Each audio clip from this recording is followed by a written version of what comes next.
σαπούνι είναι. Σαπούνι, τώρα το φτιάχνουμε.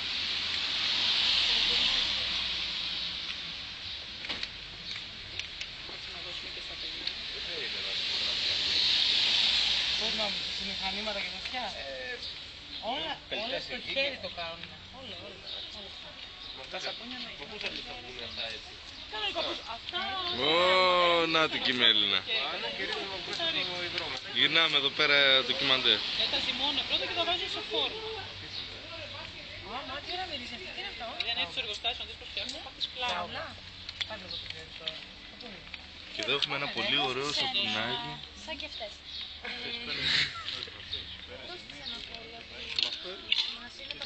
Προλάβουμε στο παραπέντε. Δεν είναι. Εσύ θα έχεις λίγο γάλα για αντίδοτο εδώ πέρα, να πας στην... Αύριο,